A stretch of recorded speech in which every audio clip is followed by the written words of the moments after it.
In today's video, the horrible deaths of the men who killed Jesus Christ. Before I proceed, please subscribe to my channel. Prologue: the night the world changed. Jerusalem was restless that Passover.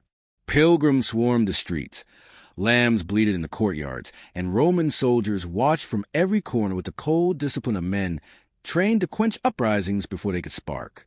In the upper quarters of the city, a secret council was meeting under the cover of night. Men with hardened hearts, their minds consumed with one goal: the silencing of the Galilean called Jesus. The moon hung low over the Mount of Olives, casting silver light over the city's walls. Inside the Garden of Gethsemane, Jesus prayed, his face wet with sweat like drops of blood. His disciples slept in exhaustion, unaware that the footsteps of betrayal were drawing near. Then came Judas, face shadowed, eyes glinting with the greed he had disguised for years. Behind him trailed temple guards with torches and weapons. Judas approached Jesus with a mock gesture of love. A kiss, that kiss, cold and calculated, set in motion the most infamous chain of events in human history. What those men did that night, and in the hours that followed, would lead not only to the brutal execution of the Son of God, but also to their own terrible ends. This is the story of each man, how they lived and how they died. Chapter 1, Judas Iscariot, the betrayer's noose.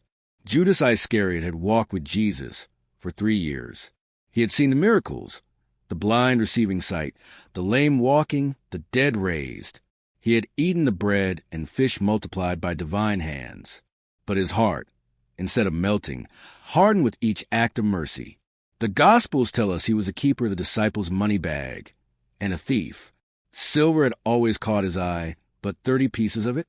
That was enough for him to sell the life of the Messiah. After handing Jesus over to the priests, Judas watched events spiral faster than he had imagined. Perhaps he thought Jesus would escape, as he had before. But as he saw Jesus condemned, beaten, and led away to Pilate, the weight of his betrayal crushed him. Matthew records his frantic steps to the temple, coins clinking in his trembling hands. He threw the silver onto the cold stone floor before the priests. "I have sinned," he cried, "for I have betrayed innocent blood." The priest's reply was as heartless as the bargain they had struck. "What is that to us?